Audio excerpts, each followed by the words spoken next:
नमस्कार दोस्तों, फिर से स्वागत है आप लोगों का आपके अपने प्यारे परिवार टीचिंग एग्जाम TWA के प्लेटफॉर्म पर। अधिगम और उनके सिद्धांतों के नाम प्रतिपादक ये सबसे इंपॉर्टेंट हिस्सा है पूरे यूपी टेट के एग्जाम का और बहुत मुश्किल भी नहीं है, लेकिन बच्चे भूल जाते हैं। तो चलिए इसको जरा ट्रिक से याद करते हैं। सबसे पहले बात करेंगे थॉर्नडाइक की। थॉर्नडाइक को शैक्षिक मनोविज्ञान का जनक कहा जाता है। जी बिल्कुल, क्योंकि इनकी किताब का नाम भी था एजुकेशनल साइकोलॉजी। इन्होंने एक भूखी बिल्ली को पिंजरे में रखा। पिंजरे के अंदर से बिल्ली बाहर निकलने की कोशिश कर रही थी। क्यों? क्योंकि बाहर थी मछली। तो इन्होंने कहा मछली बिल्ली के लिए स्टिमुलस यानी उद्दीपक है और ये उद्दीपक मछली को कोई रेस्पॉन्स, कोई क्रिया करने के लिए प्रेरित कर रहा है। तो इन्होंने कहा जब जब कोई उद्दीपक होगा तब तक हम काम करेंगे, हमारी अनुक्रिया निकलेगी। तो इसको उद्दीपक अनुक्रिया का सिद्धांत, स्टिमुलस और रेस्पॉन्स थ्योरी, जिसे हम शॉर्ट में SR थ्योरी भी कह सकते हैं।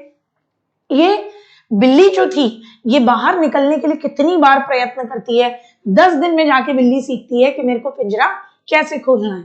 तो बार बार ट्राई करती है, बार बार गलतियां होती है, एंड में जाकर सही अनुक्रिया करना सीख जाती है। तो थॉर्नडाइक ने इस सिद्धांत के लिए ये कहा कि सीखना एक बार में नहीं होता, कई गलतियां होती हैं। तो ट्राई और एरर मेथड यानी इसे ही प्रयत्न और त्रुटि का सिद्धांत भी कहते हैं। इसे संबंधवाद यानी कनेक्टिविज्म का सिद्धांत भी कहते हैं, क्योंकि इसमें ये कहते हैं कि जब जब कोई उद्दीपक होगा जो हमें उत्तेजित करेगा तब तब हम कोई काम करेंगे जो कि अनुक्रिया होगी। तो उद्दीपक और अनुक्रिया के बीच संबंध होता है, कौन कहते हैं? थॉर्नडाइक। दूसरा सिद्धांत पावलोव का, जिन्हें 1904 में अपने सिद्धांत पर काम करने के लिए नोबेल प्राइज मिला था। पावलोव रशिया के मनोवैज्ञानिक थे और सबसे बड़ी बात कि पावलोव साहब वो व्यक्ति थे जिन्होंने कुत्ते को घंटी पर लार टपकवा दी थी। घंटी पर लार टपकवा दी थी कुत्ते को। तो क्योंकि घंटी पर लार टपकना बड़ा अजीब लगता है, तो जाहिर सी बात है कुत्ते के दिमाग में खाने और घंटी दोनों के बीच के फर्क को खत्म कर दिया था पावलोव ने। तो घंटी पर लार टपकना तभी हो सकता है जब कुत्ता जो था वो भोजन जो कि UCS होता है और घंटी जो कि CS है दोनों को एक मान ले। तो घंटी का बॉन्ड बन जाए भोजन के साथ और कुत्ते को लगने लगे कि घंटी के बजने का मतलब ही है खाना आना। तो इसीलिए इसे अनुकूलित अनुक्रिया, क्योंकि बॉन्ड बन गया है घंटी का और भोजन का। तो कंडीशनड रेस्पॉन्स, क्लासिकल कंडीशनिंग, शास्त्रीय परंपरागत अनुबंधन का सिद्धांत भी हम इसे कहते हैं, क्योंकि भारत जैसे देश में क्लासिकल ट्रेडिशनल परंपरागत तरीके से मम्मियां भी ऐसा ही अनुबंधन बना रही हैं करके बच्चों को सूसू करा देने पर। तो क्लासिकल या ट्रेडिशनल या इसको शास्त्रीय अनुबंधन भी कहते हैं, क्योंकि नकली उद्दीपक और असली उद्दीपक था भोजन और नकली उद्दीपक था क्या? घंटी। इन दोनों के बीच में बॉन्ड बना है कुत्ते के दिमाग में। कुत्ता भोजन को घंटी और घंटी को भोजन, यानी घंटी बजने का मतलब ही भोजन आना है, ये उसके दिमाग में बैठ चुका है। तो दोनों उद्दीपकों के बीच में बॉन्ड बना है, तो SS थ्योरी कहते हैं और ये बड़ा अजीब तरीके का कॉम्बिनेशन है। तो कंडीशनड रिफ्लेक्स प्रत्यावर्तन अनुबंधन का सिद्धांत भी कहते हैं। स्किनर ने चूहे पर प्रयोग किया। स्किनर बॉक्स में चूहे को बंद किया। चूहा मजे से आराम से उस बॉक्स में पड़ा रहता था, लेकिन वो उस बॉक्स में लगे लीवर यानी एक मशीन उसको दबाता तब था जब उसे भूख लगती थी या प्यास लगती थी। तो स्किनर ने कहा कि हम कोई भी अनुक्रिया या जो काम करते हैं वो किसी उद्दीपक के चलते नहीं करते, बल्कि इसलिए करते हैं कि बदले में हमें रिजल्ट क्या मिलने वाला है। तो किसी भी अनुक्रिया के होने में मिलने वाले रिजल्ट, मिलने वाले परिणाम, मिलने वाले रीइंफोर्समेंट, पुनर्बलन का रोल है। तो इसीलिए इसे नाम दिया जाता है क्रिया प्रसूत अनुबंधन यानी ऑपरेंट कंडीशनिंग। अब क्रिया प्रसूत या ऑपरेंट कंडीशनिंग का मतलब क्या है कि कोई भी क्रिया इसलिए नहीं होती क्योंकि कोई उद्दीपक है, बल्कि इसलिए होती है कि बदले में हमें कुछ अपने मतलब का मिल रहा होता है। इसे हम कहते हैं कि चूहा एक्टिवली खुद से जाके लीवर को दबाता था। तो सक्रिय अनुबंधन या फंक्शनल कंडीशनिंग, कार्यात्मक अनुबंधन आपका काम बनता है। ये थॉर्नडाइक की SR थ्योरी के अपोजिट है। क्योंकि ये कहते हैं कि री रिजल्ट जो मिलेगा वो इंपॉर्टेंट होगा किसी भी अनुक्रिया को करने में। तो इसे हम कहते हैं RS थ्योरी, या इसी को आप R टाइप थ्योरी या R टाइप कंडीशनिंग भी बोलते हैं। यहाँ R का मतलब क्या है? R का मतलब री क्योंकि जो मिलने वाला आपको पुनर्बलन है, जैसे चूहे को मिलता था लीवर दबाने के बाद आटे की गोलियां और पानी, तो वो उसके लिए री था, वो उसके लिए पुनर्बलन था कि वो दोबारा उस लीवर को दबाएगा। तो इसे हम R type conditioning theory, RS theory भी कहते हैं। और क्योंकि वो लीवर एक इंस्ट्रूमेंट है, एक निमित्त है, एक साधन है जिसकी बदौलत चूहा आटे की गोलियां और पानी पी रहा है, तो उसे हम नैमित्तिक अनुबंधन या इंस्ट्रूमेंटल कंडीशनिंग थ्योरी भी कहते हैं। कोहलर जो कि गेस्टाल्टवादी थे, उनके सिद्धांत को सूझ और अंतर्दृष्टि या इनसाइट थ्योरी के नाम से हम जानते हैं, जिसमें कोहलर ने सुल्तान नाम के चिंपांजी पर प्रयोग किया था। वो प्रयोग कैनरी आइलैंड के ग्रुप पर, टेनरिफ एक आइलैंड था, उसमें किया गया था। और इस सुल्तान नाम के चिंपांजी ने अपनी सूझबूझ से पूरी तरीके से प्रॉब्लम को समझकर फिर प्रॉब्लम का समाधान निकाला था। फिर आते हैं एडविन रे गुथरी। गुथरी का प्रयोग था खरगोश पर और एक बच्चे पर।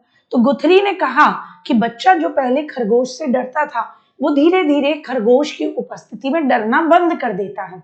क्यों? क्योंकि खरगोश को जब बच्चा खेलता था तो पहले दिन खरगोश को बच्चे से 4 फीट की दूरी पे रखा गया, दूसरे दिन 3 फीट, तीसरे दिन 2 फीट, और उसके बाद धीरे धीरे एक दिन ऐसा आया कि वो खरगोश बच्चे की गोद में ही खेलने लग गया और बच्चा एकदम नॉर्मल था। तो गुथरी ने कहा कि कभी भी सीखने में अभ्यास और पुनर्बलन का कोई रोल नहीं होता। अभ्यास और पुनर्बलन का कोई रोल नहीं होता। अभ्यास और पुनर्बलन का कोई रोल नहीं होता। किसने कहा? गुथरी ने। एक अकेला इंसान जो कह रहा है सीखने में कोई प्रैक्टिस की जरूरत नहीं, कोई पुनर्बलन की जरूरत नहीं कि आपके जब क्वेश्चन अच्छे होते हैं, सही से सॉल्व होते हैं तो आपको कॉन्फिडेंस आता है, यस हम अच्छा पढ़ रहे हैं, बोले कोई जरूरत नहीं। इन्होंने कहा उद्दीपक और अनुक्रिया के बीच में समीपता ले आइए, अपने आप सीख जाएंगे। जैसे खरगोश और अल्बर्ट नाम के बच्चे के बीच में खुद एडविन रे गुथरी साहब ले आए थे, क्योंकि इसे समीपता, उद्दीपक और अनुक्रिया के बीच की समीपता की बात करते हैं तो इसे समीपता का सिद्धांत कहते हैं। ये कहते हैं कि अभ्यास और पुनर्बलन को हटा दीजिए, इसकी जगह सीखना एक ही झटके में होगा। तो क्योंकि ये अभ्यास और पुनर्बलन को स्थानापन्न, हटाने की बात करते हैं, रिमूव करने की बात करते हैं, तो इसे हम कहते हैं स्थानापन्न यानी सब्स्टिट्यूशन सिद्धांत। इनका कहना है सीखना एक ही प्रयास में होता है, तो इनके सिद्धांत को एकल प्रयास का सिद्धांत भी कहते हैं।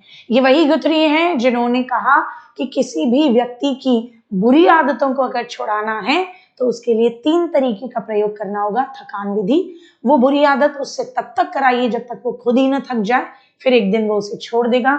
दूसरा आपका अपोजिट अनुबंधन विधि, असंगत अनुबंधन विधि, कि जैसे अगर कोई शराब का आदी है तो आप उसे कोल्ड ड्रिंक ऑफर कीजिए कि जब जब तुझे शराब की तलब लगे तो कोल्ड ड्रिंक पीना।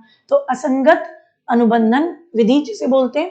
और तीसरी जिसे बोलते हैं दहली विधि, थ्रेशहोल्ड मेथड, कि किसी काम को, किसी बुरी आदत को बहुत धीरे धीरे करके छुड़ाया जाए ताकि व्यक्ति को महसूस भी न हो। जैसे यहाँ पर अल्बर्ट नाम के बच्चे का जो खरगोश से डर था उसे हटाया गया। फिर आते हैं अल्बर्ट बंडूरा। अल्बर्ट बंडूरा कहते हैं कि जरूरी नहीं हर काम हम खुद से ही करके सीखें, है ना, दुनिया को देख के भी सीखना चाहिए। अगर आपको पता है कि भाई आपसे पहले वाला यहाँ रखे हुए पत्थर से टकरा के गिर गया तो आप खुद जाके भी तो मजे थोड़ी न लोगे, यानी हम दूसरों को देखकर भी तो सीखते हैं। तो अल्बर्ट बंडूरा ने कहा हम दूसरों को देखकर सीखते हैं, इसलिए इसे अवलोकनात्मक, प्रेक्षणात्मक या ऑब्जर्वेशनल थ्योरी कहते हैं। अवलोकन करके सीखना, प्रेक्षण करके सीखना या ऑब्जर्व करके सीखना, क्योंकि हम समाज से सीख रहे हैं, समाज में रहकर सीख रहे हैं, समाज को देखकर सीख रहे हैं, तो इसे सामाजिक अधिगम का सिद्धांत भी कहते हैं। अब समाज में हम किसी ऐरे गहरे नत्थु खैरे को तो अपना मॉडल नहीं बना लेंगे, कोई एक तो होता होगा जिसे हम अपना रोल मॉडल बनाते हैं, उसको फॉलो करते हैं, तो इसे हम मॉडलिंग थ्योरी भी कहते हैं। अब वो मॉडल हमारा प्रतिनिधि है, जैसे वो करता है हम बिल्कुल वैसे ही आगे बढ़ते हैं, तो इसे प्रतिनिधि मूलक या विकैरियस थ्योरी भी कहते हैं। सारे नाम याद करिएगा साहब, आ जाए। फिर आते हैं डेविड ऑसबेल। डेविड ऑसबेल वही हैं जिन्होंने अग्रिम व्यवस्था प्रतिमान दिया है, जिन्होंने अग्रिम व्यवस्था प्रतिमान दिया है। क्या दिया है? अग्रिम व्यवस्था प्रतिमान। अग्रिम व्यवस्था प्रतिमान यानी इन्होंने कहा टीचिंग में एडवांस ऑर्गेनाइजर मॉडल, कि अगर टीचर साहब शुरू में ही एडवांस में ही ऑर्गेनाइज कर लेंगे उन्हें क्या कराना है, कैसे कराना है, तो आसान हो जाएगा। तो डेविड ऑसबेल ने कहा लर्निंग अच्छी वो जो शाब्दिक हो और अर्थपूर्ण हो, हम रटे नहीं, हम अर्थ समझे हर शब्द का। फिर कुट लेविन, आओ मेरे क्षेत्र में तुम्हें कूट कर रख देंगे। तो कुट लेविन का सिद्धांत क्षेत्र सिद्धांत है, क्योंकि आप अपने जीवन में कभी न कभी तो किसी न किसी क्षेत्र में कुटे होंगे, है ना, डिफीट तो खाई ही होगी, तो इसे जीवन दायरा या क्षेत्र सिद्धांत कहते हैं। कर्षण और सदिश सिद्धांत भी कहते हैं, क्योंकि इस जीवन दायरे में, इस वातावरण में ऐसी तमाम शक्तियां हैं जो हमें अपनी तरफ आकर्षित करती हैं, तो आकर्षण या प्रतिकर्षण। कर्षण और सदिश सिद्धांत। और तलरूप, हमेशा तलरूप, हमेशा जमीन पर रहना सीखिए, तो हम इसे तलरूप सिद्धांत भी कहते हैं। टॉलमैन, लंबा आदमी। टॉलमैन साहब को उद्देश्यपूर्ण व्यवहारवाद का जनक भी कहते हैं। टॉलमैन ने चूहों पर प्रयोग किया था, भूल भुलैया में 2 बार चूहे छोड़े थे, और फिर ये कहा था कि चूहे जो हैं उनके दिमाग में भूल भुलैया का नक्शा बन गया था, तो उनको पता था कि उन्हें कहाँ जाना है। तो इन्होंने कहा कि भैया हमें कई बार पता ही नहीं होता कि हम सीख चुके हैं, लेकिन हमें जब जरूरत नहीं पड़ती तब तक हमें लगता है हमें आता ही नहीं है। तो इसे कहते हैं अदृश्य गुप्त सुप्त या लेटेंट लर्निंग, कि पता ही न लगे कि सीख चुके हैं। अदृश्य गुप्त सुप्त या लेटेंट लर्निंग, और हमारे दिमाग में सीखे हुए का मैप बन जाता है, तो मानसिक नक्शा, मानसिक चित्रण या कॉग्निटिव मैपिंग थ्योरी। चिन्ह सिद्धांत, दिमाग में मैप का चिन्ह बन जाता है, तो साइन थ्योरी भी कहते हैं। फिर आते हैं ब्रूनर भैया। ब्रूनर भैया वो हैं जिन्हों को आप आधुनिक संज्ञानवाद, आधुनिक निर्मितवाद या आधुनिक रचनावाद का जनक कहते हैं। तो इनके सिद्धांत का नाम ही है निर्मितवाद या रचनावाद हो गया। कार्ल रॉजर्स कहते हैं काल करो या आज करो, रोज रोज अनुभव प्राप्त करोगे तो वो दिमाग में रहेगा। तो कार्ल रॉजर्स का सिद्धांत को हम अनुभवजन्य लर्निंग का सिद्धांत यानी एक्सपीरियंशियल लर्निंग की थ्योरी कहते हैं, कि हमें एक्सपीरियंस रहना, जब हम खुद से अनुभव प्राप्त करेंगे तो वो हमें याद रहेगा। अब्राहम मैस्लो, अब्राहम मैस्लो, हर आवश्यकता ने आपको, मुझे, हम सबको मसल कर रख दिया। तो अब्राहम मैस्लो के सिद्धांत को आवश्यकता पदानुक्रम का सिद्धांत कहते हैं, कि भैया एक आवश्यकता पूरी होती है तो आदमी दूसरी आवश्यकता की तरफ, दूसरी हो जाती है तो तीसरी की तरफ बढ़ता है, तो आवश्यकताओं का एक सीक्वेंस होता है। तो किसने कहा? Abraham Maslow. तो हमें आवश्यकताओं ने मसल कर रख दिया। रॉबर्ट एम गैने, ये M Gagne, Robert M Gagne हैं जिन्होंने कहा कि लर्निंग के 8 प्रकार होते हैं, और एक प्रकार जब हम सीख जाते हैं तो फिर दूसरी की तरफ बढ़ते हैं। तो इन्होंने अधिगम की, लर्निंग की सोपानगी, हायरार्की बताई है। तो लर्निंग की सोपानगी 8 सीढ़ियां बताई हैं। किसने? Robert M Gagne. तो गैने साहब की गिनो कितनी अधिगम सोपानगी हैं। सोपान का मतलब होता है सीढ़ियां, तो रॉबर्ट एम गैने से याद रखना, गिनो, गिनो रॉबर्ट एम गैने की कितनी अधिगम लर्निंग की सीढ़ियां हैं, तो कहोगे 8। तो इन्होंने लर्निंग की सोपानगी 8 हायरार्कीज दी हैं। क्लार्क हल, क्लार्क हल ने कहा हर प्रॉब्लम का हल निकलता है, हर प्रॉब्लम का हल निकलता है अगर हमें पुनर्बलन, प्रबलन, सबलीकरण या रीइंफोर्समेंट मिले, है ना। अगर आपको मैं प्यार करूं कि वाह आपने कितना अच्छा जवाब दिया, आप इन सारी थ्योरीज को सुनने के बाद, समझने के बाद अब क्वेश्चन आंसर सॉल्व करो तो झटकों में आपको सॉल्व हो जाए, तो क्या कहोगे? तो आप कहोगे कि हाँ यार हर प्रॉब्लम का हल निकल गया। क्यों? क्योंकि हमें रिजल्ट मिल रहा है। तो क्लार्क हल ने कहा हर प्रॉब्लम का हल होता है, कैसे? अगर हमें पुनर्बलन, प्रबलन, सबलीकरण या रीइंफोर्समेंट है। इनके सिद्धांत को हम गणितीय सिद्धांत भी कहते हैं, क्योंकि इन्होंने बहुत सारी थ्योरम्स और बहुत सारी स्वयं सिद्ध पर प्रयोग किया था। किसने? क्लार्क हल। इन्होंने कहा हम देखो कैसे सीक्वेंस में सीखते हैं कि पहले हमें जरूरत होती है, वो जरूरत पूरी करने के लिए हमारे अंदर एक जुनून पैदा होता है, उस जुनून को ये नाम देते हैं प्रणोद, अंतर्नोद, चालक या ड्राइव। तो बोले जैसे ही ये जुनून पैदा होता है तो हम काम करते हैं, हम क्रिया करते हैं, फिर जैसे ही हमें प्रोत्साहन मिल जाता है, इंसेंटिव मिल जाता है, तो ये हमारा प्रणोद, जिसे हम कहते हैं जुनून, आग अंदर की, ये हमारा प्रणोद, ये हमारा अंतर्नोद, ये हमारा चालक, ये हमारा ड्राइव, ये रिड्यूस हो जाता है, कम हो जाता है। तो इन्होंने बताया देखो कितना सिस्टमैटिक तरीके से हम व्यवहार करते हैं। तो गणितीय सिद्धांत, क्रमबद्ध व्यवहार का सिद्धांत, और जो जुनून होता है वो कब हमारा ठंडा हो जाता है? जब जो हम चाहते थे, जिसकी हमें आवश्यकता थी, वो मिल जाता है। तो चालक, प्रणोद, अंतर्नोद बात एक ही है, या ड्राइव है ना, सबका मतलब एक ही होता है। उसकी रिडक्शन थ्योरी। उसके बाद हम बात करते हैं वुडवर्थ साहब का सिद्धांत। वुडवर्थ साहब के सिद्धांत को SOR थ्योरी कहते हैं। इन्होंने कहा उद्दीपक और अनुक्रिया, स्टिमुलस और रेस्पॉन्स होता है, लेकिन बीच में ऑर्गेनिज्म का बहुत बड़ा रोल होता है। इन्होंने कहा उद्दीपक और अनुक्रिया के बीच प्राणी का बहुत महत्व है। केवल उद्दीपक के होने से अनुक्रिया नहीं होगी, प्राणी के होने से इंपॉर्टेंस है। केवल रसगुल्ले को देखकर ही आप खाने नहीं झपटोगे। अगर आप ऑलरेडी 100 रसगुल्ले खा चुके हो, पेट भर चुका है, तो अब प्राणी की स्थिति ऐसी है कि रसगुल्ला, मैं कह रही हूँ रसमलाई भी आ जाए तो भी आप यूं ही मुंह कर लोगे, लार नहीं टपकाओगे। तो ये सिद्धांत किसका है? तो आप कहेंगे ये सिद्धांत वुडवर्थ का है। उम्मीद है सारे इंपॉर्टेंट सिद्धांत आपको याद हो गए होंगे।